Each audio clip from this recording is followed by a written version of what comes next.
The caterer was 4.5 hours late. The bride crashed her face into a plate glass window. An obnoxious guest walked into a cactus, and I was yelled at for there not being enough cell service. Welcome to Life as a Wedding Planner. Today's video is going to be a story time harkening back from 2016, one of the very first weddings that I worked. I started planning at the end of 2015, and this wedding was in October of 2016. So it had not even been a full year of me doing this yet, and this sweet little nugget of an event drops into my lap. First received contact from the couple in or around October 4th for their wedding on October 22nd of that same month. And I know what you're thinking. That feels like a tight turnaround. It is. It is indeed a tight turnaround, and in fact, probably the quickest I've done to date, and you know, after you hear the story, I think you'll understand when I say probably the quickest I ever will do, at least in this context. And at that price point. So I booked a booth at the San Diego Bridal Bazaar back when we lived in California. That was my favorite expo to go to because I felt like I always got couples from it. It was a fantastic event for me. The ROI was insane, and this was one of those scenarios. And at this particular expo, I booked a corner booth that faced where the fashion show happened. So when everyone turned to leave, there was me. Now, I never ended up booking this specific booth location ever again because that was like a real big rush of people, but only after the fashion show took place, and I was kind of in a back corner for the rest of the event. But anyways, this gorgeous, gorgeous woman climbs up off the stage afterwards looking like a model. Turns out she is. Turns out she was a part of the show. Comes traipsing up and says, "Hey, my friend's getting married and doesn't have a coordinator. I love your style. I love what you do. Do you mind if I give her your contact information?" And I was like, that's kind of why I'm here. To book clients. That's not what I said, but I was like, oh, absolutely. We happen to have some availability. I would love to talk to the couple. This sounds fantastic. Here's my card. Yada, yada. Yeah. Great. Get in contact with the couple. They're adorable, love their venue, love their vibe, and say, let's do the dang thing. Now, this is indeed quite a quick turnaround. Typically, I will have my final details meetings with my clients about 6 weeks in advance. It can go as far as 8 weeks in advance or as short as 4 weeks in advance, but that's my comfort zone, okay? Tell me everything you have planned, and that's when I start masterfully, plinkoing everything together, and then I start working on the timeline that I will then deliver 2 weeks in advance.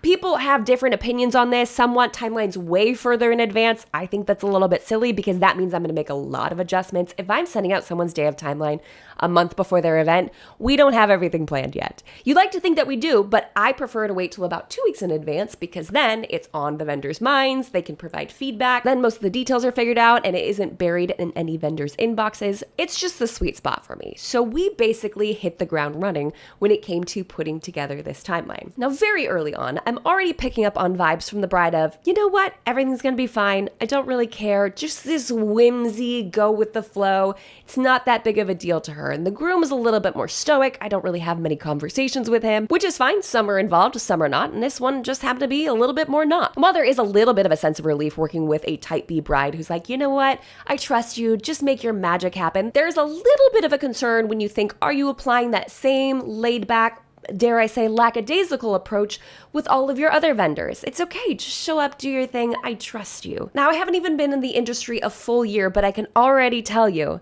that concerns me. And foreshadowing, turns out with good reason. The caterer for their event is notoriously difficult to get a hold of. Not following up on phone calls or emails, just generally concerning. Turns out it's the owner of a restaurant that's local to the couple that they love that has offered to cater for this event.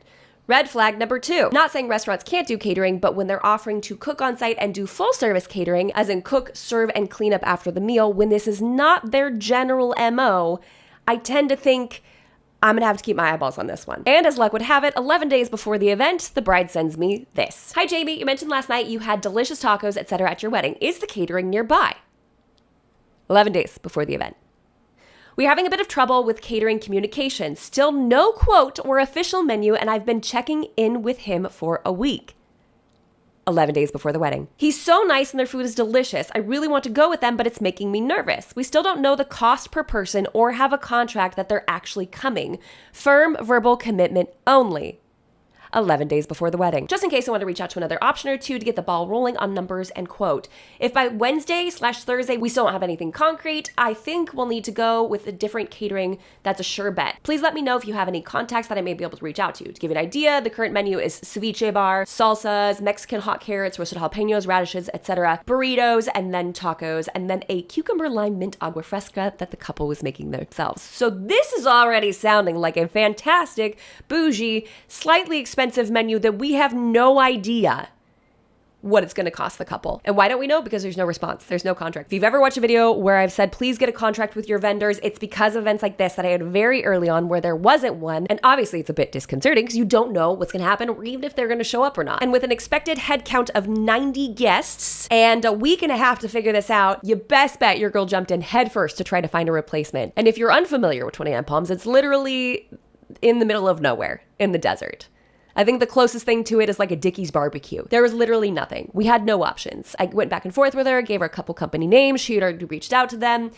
And it was looking like we didn't really have an option. We were going to have to go with this caterer. And it's not just me that's concerned. The groom is gravely concerned about them even actually having food on their wedding day. Hi, Jamie. Thank you for your email. Yes, it seems like the best bet to start hunting for an alternative caterer. I called so-and-so again today and we'll text again tomorrow. Groom doesn't think we should give them our business or rely on them for the wedding if they are this flaky early on. We have a verbal commitment, but no established pricing and no contract. What are your thoughts? This person has a restaurant down in San Diego area and I think another in Mexico. He seems busy, but was clear that they had the date available and wanted to do the catering. Just said we'd cover travel expenses to get up to Joshua Tree and the trek was no problem for them. I know we'll be able to find an alternative if needed, even with a short time. If you have any leads, let me know. I'll start searching tomorrow morning. Well, as luck would have it, said person, main contact guy, I don't know if he's the owner, head chef, or who happened to be, finally responded to the bride asking a clarifying question about the menu. Did he give her a final cost? Certainly did not. Did he give her any other information? Certainly did not. But at least now we have proof of life. The bride said, I woke up to a text from blank this morning that asked a question clarifying menu. Hopefully that means he's pulling a menu and quote together. I certainly hope so too. Sister friend. So speed forward ahead. Turns out we couldn't find a caterer with 10 days notice in the armpit of California. Just wasn't going to happen. And we were stuck with this non-communicative business owner person who I believe never does catering, but does serve a kick booty ceviche. So at least I have a tasty snack to look forward to on the big day. And just for context, I think it'd be really helpful to go over what my timeline looked like for this event. You guys are going to love it. It's so bare bones. I love a clean, simple, easy to understand timeline, especially when I'm sending out to vendors. Don't get me wrong. I have way more elaborate timelines behind the scenes. But this is something that a vendor just needs to scan and find information very quickly, okay? So let's go ahead and take a little peeksy-poo at this bad boy. All right, so the day before, we have the rehearsal starting at 5 p.m. and the rehearsal dinner immediately following after that. Bear in mind, again, this is a vacation rental. It's a home, so they are allowed to host things the night before, the day after. They had plenty of opportunity and a lot of flexibility with this location. And also because their guest count was a maximum of 90, the couple assured me that they felt as though there would be plenty of room for parking, for tables, for guests in general. Now let's fast forward to the wedding day. At 9 a.m., the girls begin getting ready. The photographer arrives at 12 p.m. as well as the caterer. Now, some of you might be thinking that's really early for a caterer to be arriving when the ceremony doesn't even begin till 4:30. You're correct. That is not a usual time for a caterer to arrive unless they are doing a lot of prep work on site. I, at this point, actually spoken to the person, knew he existed, told me how much time he would need, and so that is what I put on the timeline, arrival at 12. So obviously, that's the time I put on the timeline. 2:30, we have a first look, and then the DJ arrives. Now, the bride was really excited about this DJ particularly. It was one of her dear friend's dads. He owns all of the equipment. This is what he does for a living, and so she was really excited to get the professional quality, but not have to worry about paying the professional price. It was just a beautiful gift from this family, and so I thought, man, this is going to be really tender. Like, how sweet that one of her best friend's dads is going to DJ her event. That's so cute. Do some quick little touch-ups at 4:30 and then have everyone assemble, and my assistant will block the late guests. With how this event was laid out, we were having the ceremony in the front part of the venue, aka the rental home. And the way that we had the wedding party and the guest angle, and I spoke about this briefly in a previous video, and I promised for a full story time, so obviously here it is. So if you remember what I'm talking about, then this was like a snippet of a video previously. All of the guests, if they were facing, I don't know, noon, the driveway was about 10. Maybe 9:30. So that means if anyone was still coming down the driveway once the ceremony had started, everyone would see them. It would take a little turn of their head, but it would be pretty darn obvious. So of course, as coordinators, we want to make sure no one's interrupting the ceremony by literally walking down right next to it and everybody's eyeballs being like, who's that? Who's late? Then we kick off wedding party entrance, groom and his men, bridesmaids and bridesmen, followed by the bride and her father. It's that point that we planned on gently kind of sliding open the driveway gate to allow any late guests to enter. So ideally, the bride's had her moment, and everyone's focused over there. It's okay if someone shuffles in real quietly behind the scenes, but we didn't want them walking in the same time as the bride. And then we have, this is what a gold timeline, efficient talks, exchange vows, efficient talks again. We should just have Jamie reacting to her old timelines.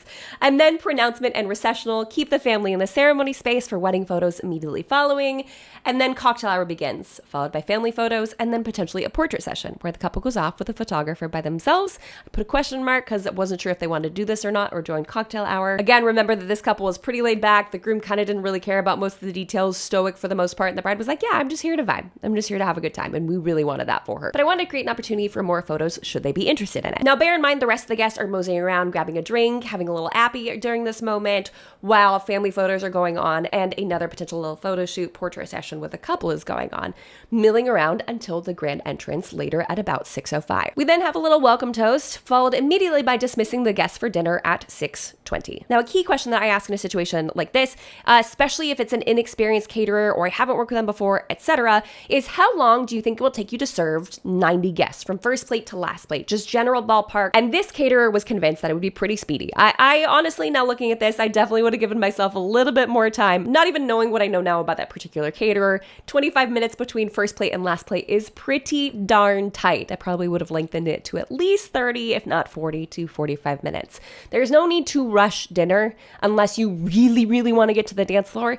You want your guests to enjoy their meal and not feel like they have to scarf it down. So that's a little oopsie on my part. We also weren't sure if there was going to be any toasts/speeches at all whatsoever. So that's why I kept them highlighted here with question marks just to try to figure out, hey, is this something we're adding in day up? Again, Jamie really killed it with her timelines 10 years ago. Then we have the first dance, the perfunctory parent dances, and then a group photo on the dance floor to kick off open dancing. Then a little bit later on in the evening, we got cake cutting, both of the tosses, and then a potential last call and or grand exit. Just not sure how they wanted to finish off the day. Not for lack of asking, because we asked. So that's why we sent out a timeline with question marks on it. You learn a lot. Fast forward to the day of. I don't show up till 2. Why is that not on the timeline? I don't know. I don't have answers for you, okay? This is old. I know better now because I'm typically at an event for 8 hours. So the plan was to be there from 2 to 10 p.m. And of course, we'd had the rehearsal there the night before. I saw the logistics of it. I saw the driveway in person, realized that the driveway gate is see-through, really understood how awkward it would be if anyone showed up and walked down the driveway during the ceremony. But unfortunately, that's literally the only entrance, the only way that people could get in because the rest of the property is completely walled off. We go over things like her Spotify playlist, and she assures me that the DJ has that, but she wants to let me know that she has it on her iPad as well, just in case, as well as any last minute questions, etc. Just kind of walking through the general flow of the day.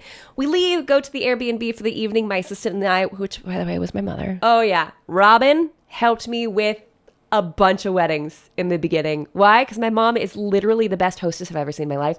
And she's the one who taught me how to do this. She's the one that taught me how to party plan. And so when I first got started, I was like, who's cheap? I mean, would help me because they love me and also be really good at this. Robin nailed it. And to this day, she's still one of my favorite assistants because she is so good at this. And she reads my mind. I mean, her and I, we're like this. We're like this. Okay. So yeah, I call her Robin at events, be like, hey, Robin. She's my mom. So we go back to the Airbnb. We're kind of talking through the things for the next day. We're feeling pretty good about it. Next day shows up. We have a nice, easy morning. No need to rush. We're not due there till 2 o'clock. Well, around 12:30-ish, give or take 7 minutes, I get a call from the bride who says, hey, the caterer's not here. Would you mind checking in on them? Like, oh, yeah, absolutely.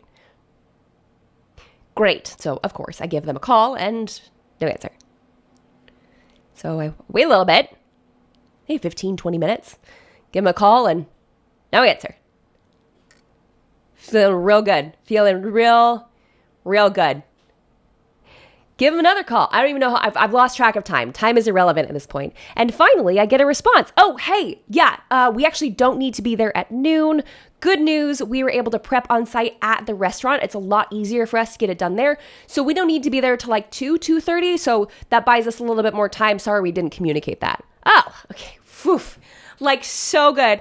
Thank you so much. Love that update. Glad to hear we're still, running on schedule as need be. This is fantastic. Love that for us. Well, then my assistant and I show up at 2 and start getting the lay of the land. One of the first things I noticed is that there was a huge, spiral spiderweb crack in one of the very thick floor-to-ceiling windows surrounding the pool area. And I mean really decently sized, probably 2 feet in diameter, with a distinct center point and then spiderweb cracking coming out from there. Turns out the bride had tripped and fallen and cracked her head on a plate glass window By the grace of God, it did not come apart. By the grace of God, it was on the top of her head. She had no bruising on her face, no cuts, no lacerations, nothing. But of course, my mind's thinking, oh shoot, that is a huge liability issue right there. That's a problem. This is where I'd love to take a moment to introduce today's sponsors. Brite Co.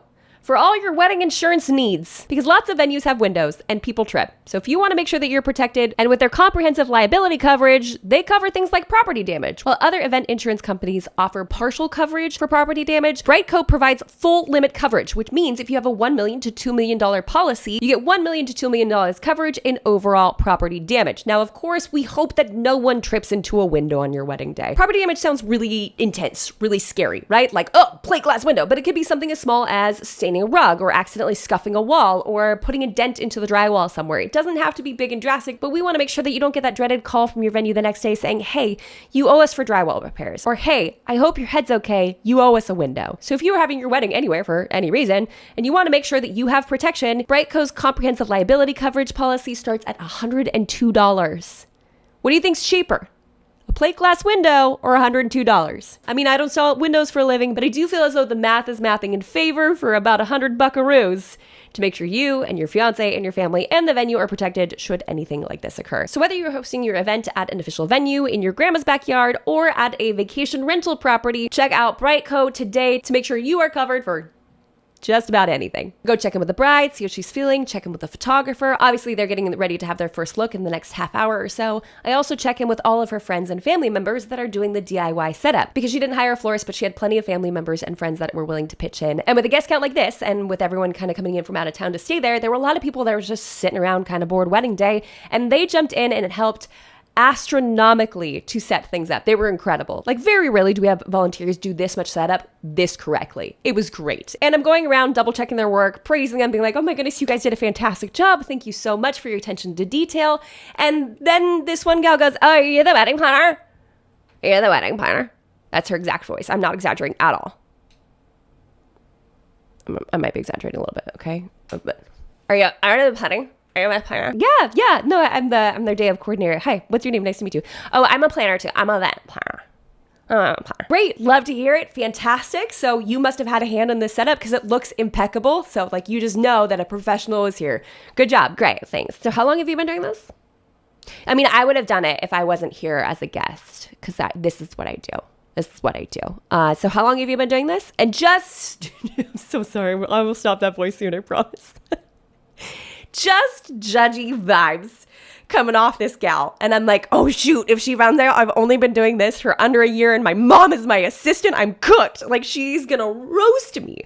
So I don't think I was dishonest with her. I think it just was like, oh yeah, I mean, I'm newer to the field, but I'm really energetic and really passionate about what we do. I think I landed somewhere with that. And just like left the conversation to go check in with the DJ, who is just as the bride described, sweet as pie, fantastic equipment, but she left out one teeny tiny important little detail. He doesn't speak English at all. And in fact, needs his daughter, who's a member of the wedding party, to translate for him because he doesn't speak English. He is the smiliest man I might have ever seen in my entire life. Kind, trying to understand me, and we're nodding along as best we can, but I'm having to pull her every 30 seconds to just kind of come help us figure things out. Turns out he doesn't have access to the Spotify and doesn't understand how to access the Spotify.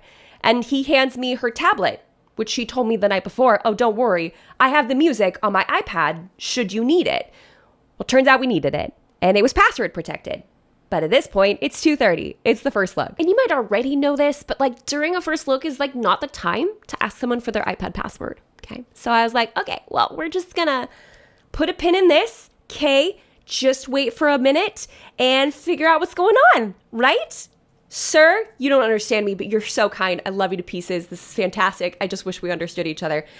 Okay. Finally able to make contact with the bridesmaid because she was obviously watching the first look because it was adorable. And you just want to witness this. I'm like, hey, your dad needs the password. I don't know it. Can you get it from the bride?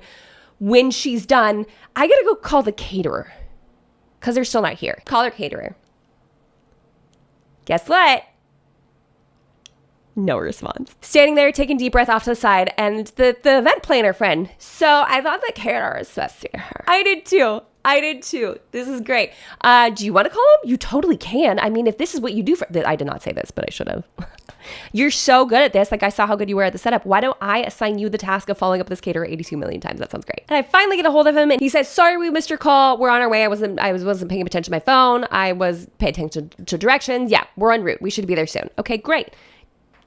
30 minutes go by. Call him again. What's soon? Do you want to give me like a little ETA? Because at this point, I'm still aware that they have their whole catering setup that they need to do. So even if the food is all prepped, they still have to set up their tables for the buffet style meal that they'll be serving, as well as have food ready for cocktail hour, which would be starting at 5 p.m. immediately following the ceremony, which means they need to be there before the ceremony starts to get all of that set up to feed people for cocktail. You tracking with me? You following the bouncing ball? So he sends me a screenshot of their directions, and I believe with their arrival time. I don't entirely, it's been almost 10 years, so give me a little grace if there's like some muddying of the details. Turns out that was a lie. Turns out they got the directions, took a screenshot of the arrival time when they put the directions in, and then didn't leave until a lot longer later. So I put my phone back in my pocket. We're waiting for them. Still don't know when they're going to show up. Go back to the DJ. Finally figure out the password for the Wi-Fi, because we didn't have that either, because for some reason it wasn't connected. It was one of those moments where I was like, this is why you need a professional for every category. Like, I'm sure this guy is a professional. This is great. But if we can't communicate, then obviously we have a bit of a problem. But it's also important to note that this was not a multicultural wedding. It's not as though he spoke the language that some of the guests spoke. Not even close. Sweet man, just couldn't converse with anyone but his daughter, which also then dawned on me that he would not be doing any of the emceeing. He would not be making any announcements on the microphone because he couldn't. So it's at this point that I'm frantically writing down all of the things a DJ should be doing and showing it to his daughter to say, hey, could you help me out with this? Because I can't cue him with the music, have someone watch the driveway for late guests, and cue the wedding party to come walking out for the beginning of the ceremony. So wait, oh no, she wasn't see, this is important. Hold on. She was not a member of the wedding party. She was a guest. That's right. This is important because she was able to be there for the music and help him press play, because I would give this okay, sorry, led you astray there for a minute. She's close with the bride. She was there all day. She was getting ready. Okay. She was like an honorary bridesmaid. She just wasn't standing up there with the photos. So at this point, I've now followed up with the caterer multiple times. I have no clue when they're going to arrive. Arrival time, according to their screenshot, has come and left. I have no clue what truth is anymore. All I know is ceremony time is rapidly approaching and I have to get something figured out. And this is where communication with the groom, remember the one who was really hesitant to work with his caterer a week and a half ago, I wonder why, goes, what are we going to do if he doesn't show up? Because I'm not necessarily communicating every single detail of this with the bride, simply because when I kind of let her know about it earlier, she's like, it's okay, everything will figure itself out. It'll be fine. I think it was a coping mechanism because it was not indeed fine.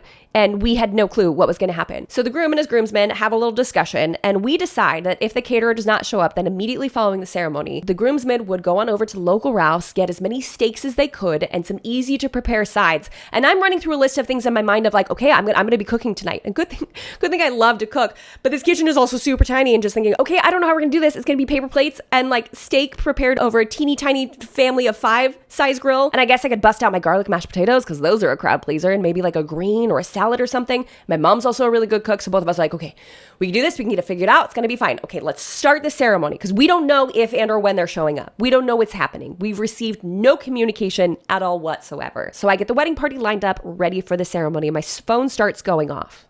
It's the caterer. Hey, we're almost there. Can you let us in? Nope, sure can't. Literally starting the ceremony right now. What are you talking about? We need to get in there. Sorry, I've been trying to get a hold of you for the past 4 hours. You also have a copy of the timeline. You know that the ceremony starts at 4:30.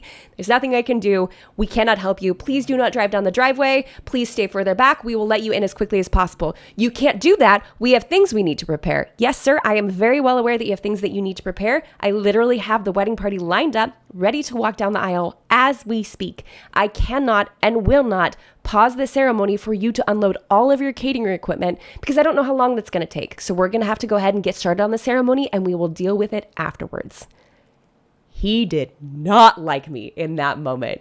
But what was I going to do? We had already cued the music. Everyone was seated. We knew what was happening. The only reason I picked up the call is because it was the caterer, and luckily it was a very brief, very terse conversation. So we started the ceremony. Wedding party gets into place. Bride gets walked down the aisle. And after she's in place at the front of the altar, and who should start rumbling down the driveway but the caterer? Now, he didn't pull all the way forward to the gate itself, but stayed just a little bit further back. Proceeds to throw his vehicle in park as he or a member of his staff use a man gate to get through, and they start passing their equipment over the back wall off to the side of the ceremony while it's happening because they were so rushed to get set up for the event, which I appreciated, or would have appreciated 30 minutes prior when we could have just easily had them walk through the front gate. But no, here he is setting up in the middle of the ceremony. And of course, because it's a catering staff and he's the boss, he has to relay directions to what he needs his staff members to do. And he proceeds to do so not quietly at all. Ceremony, catering, passing over the wall, talking right there. Right there. Ceremony wraps up, give a signal to the friend, dad, DJ situation. They play the music, the recessional happens. I send the couple off. I run over, have the DJ daughter make the announcement. Immediate family, please stay in the area for photos. Everyone else, make your way over here for cocktail hour. And at this point, I leave the couple and the family and the photographer's very capable hands to go check in with the grumpiest caterer I've ever worked with in my life. And he is throwing things together. He's slamming tables. He's got his grouch face on. And by the grace of God, cocktail hour is happening a little bit further away in another part of the building. So no one was witnessing this. And also, side note, 90 people in this backyard was tight, okay? We had tables squirreled away in the landscaping of the desert. That was cacti.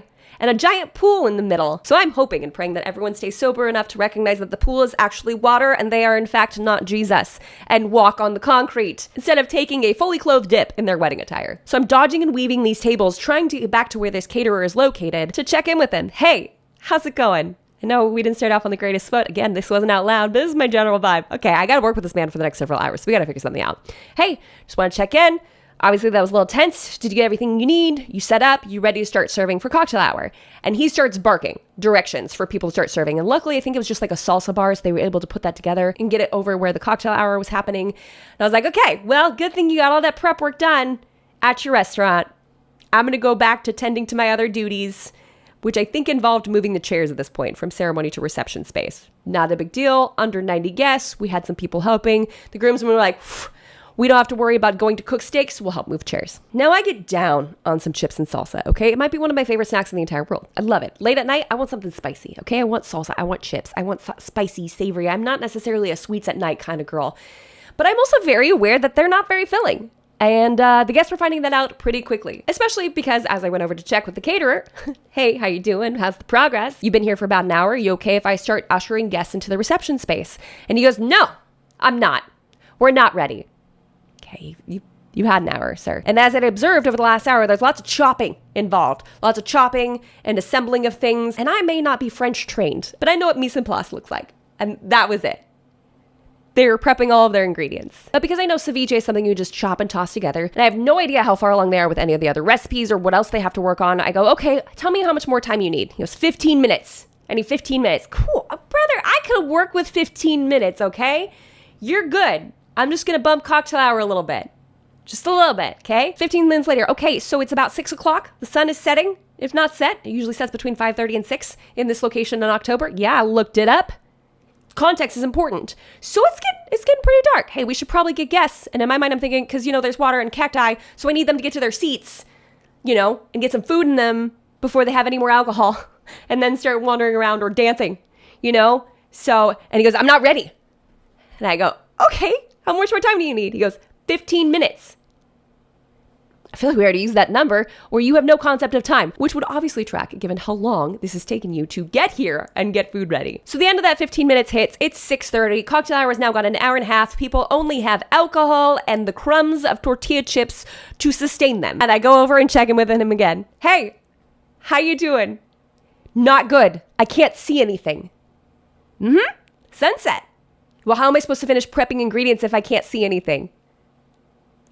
I don't know, sir.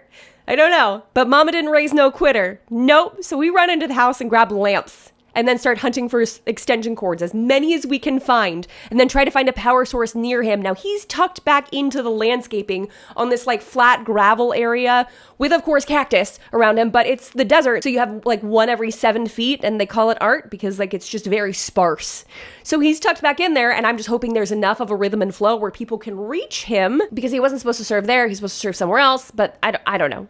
Chaos at this point. So we finally get some lights on his prep tables, on where he's working, and I say, hey, I gotta let the guests in. I gotta invite them in. And don't you worry, I had checked in with the couple multiple times at this point, and the bride's like, it is what it is, we'll eat when we eat. And the groom was like, he took stoic to a new level. He was not pleased. He was not pleased, especially when he was like, hey, how much longer till dinner? And I said, well, I checked with the caterer and he said 15 minutes. He's like, that's what he said last time. I know. Finally get guests ushered into their seats. They're sitting down. It's kind of dark. Everyone's kind of grouchy or getting further into their cups. So I have one of two facial expressions happening in front of me everywhere I look. Either this or this. And guess who was sporting the latter? The event planner from earlier. She was having a great time.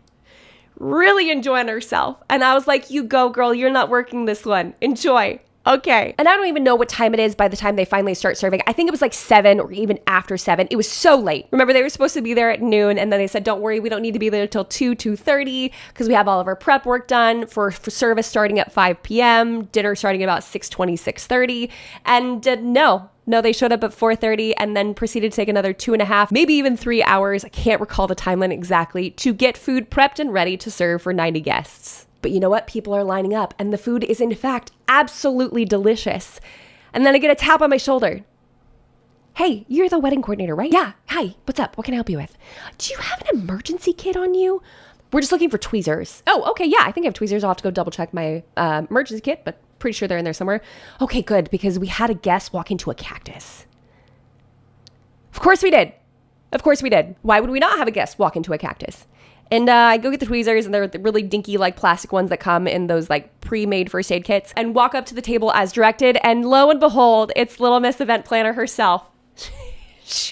I felt awful, but she felt nothing. Literally felt nothing. And so I get down there, we've got flashlights on our phones, and I start pulling the spines out of her leg. I'm like, I'm so sorry. This has got hurt so bad. And she's like, you're so good at this. You're so good. You're such a good planner. And I was like, either your standards are very low or you've been enjoying beveraginos for a long time, because none of this is going to plan. But she's complimenting the heck out of me. I think at one point she even leaned forward and patted me on the head, like, you're doing a great job. I'm like, thank you. If you could stop touching me so I can get these pointy things out of your leg, that would be great. I would love to have that happen. At a certain point, a friend decides to jump in. She's like, oh, here, I'll take care of that for you so you can get back to running the event. I was like, oh, thanks. It's really generous of you. I'd love to get back to babysitting the caterer. Food service is done. Everyone's eaten. The rest of the evening goes on its merry way. But unfortunately, the lack of food for an extended period of time caught up with quite a few people. Fast forward to the end of the evening, and a decent amount of people can't drive. Now, I don't know if the party would have ended up this way, whether if we had more food. I don't know if it was like a bigger drinking crowd. I don't know. But all I know is the father of the bride comes marching up to me and says, hey, no one can call an Uber. There's not cell service. What are you going to do about this? There's literally nothing I can do, sir. Nothing at all whatsoever. I didn't know that. So I'm not entirely sure. Well, this is your job. You need to figure out what you're going to do. Actually, that part's not. It's figuring out how people get home afterwards. Especially when I was told the plan was Uber. And I didn't even know to check cell service. I didn't know. Because the groom had served at 29 Palms at the military base there, and some of his friends had as well. And so they knew the area better than I did. And so if they're like, oh, we're going to Uber. And I was like, are there Ubers in 29 Palms? They're like, yeah, there are. Okay, cool. I'm going to trust you on this. Obviously, I'm going to take the word of previous residents of the area. And at the top of the list of guests who could not drive or walk or much less communicate was the event planner friend. In fact, she had gone into the couple's suite that they were planning on staying in that night and passed out on their bed. Now, this was the only one. This was the only guest that I was like, okay, I should probably do something about this. I should probably just at least get her out of their bed. And so I go up to the girls that were with her earlier in the evening. They seem fine. They in fact are. They did have a DD. It was a smart thinking group, this one. And I said, hey, can you do anything? Can you take her with you? Like, can we just do something? Because she's literally sleeping in their suite, like in the room they're sleeping in tonight. And they're like, yeah, we got her out of the room. She falls asleep on a bench, and then we got her out to a vehicle, and then she ends up leaving. So finally we reach the end of the evening. We're done. We're done. Everything's done. We're out. We're leaving. We had figured out enough sober drivers to get the people out that needed to get out. And when we leave events, I always debrief with my assistants and or my mother. What went wrong? What could we have done better? What we could do better for next time, or what could we be prepared for next time? And I'm sure you can imagine the things that we discussed in our debrief meeting. So moral of the story, make sure you have a contract with all of your vendors. If not a contract, at least an invoice. If you're working with someone who doesn't do this typically, you need actual hard numbers and you need something signed. If you sense yellow, orange, and or red flags communicating with any of your vendors, you have every right to say to them, hey, communication has been a little bit spotty leading up to the event, and this doesn't exactly inspire confidence in your ability to perform the requested services for our wedding day. What can you do to assuage our concerns and reassure us that you will be ready and available to pull everything off on our wedding day? Also, don't stuff your tables next to cacti. Also, feed people enough during cocktail hour. And also, if Uber is your exit plan, make sure there's cell service. You know, you feel like some of them are pretty basic. And also, get insurance through Brite Co, whether it be their liability coverage or their cancellation coverage, which would have also helped the couple out in this particular scenario with their caterer not showing up and covering the cost of that. Because with their cancellation coverage, you get reimbursed if a vendor goes out of business or fails to perform services. I don't know where this one would land because they did, in fact, end up performing the services just like an hour plus late. So I don't know where that falls. We'd have to check with Brite Co on that one. But it's good for peace of mind. So that's what we have for today's video, guys. Thank you so much for watching. This was such a long but such a fun video. I've literally never done any video like this. Let me know if you enjoy it, if you enjoy story times, because this is literally just one. Just one. It's a good one, but it's just one of many, many, many events that I learned a lot from. If you haven't done so already, jump on down there, like the video if you like the video, and subscribe to this channel for more tips and tricks for the modern day bride. Thanks again, Brite Co, for sponsoring this week's video, and until next week, bye guys!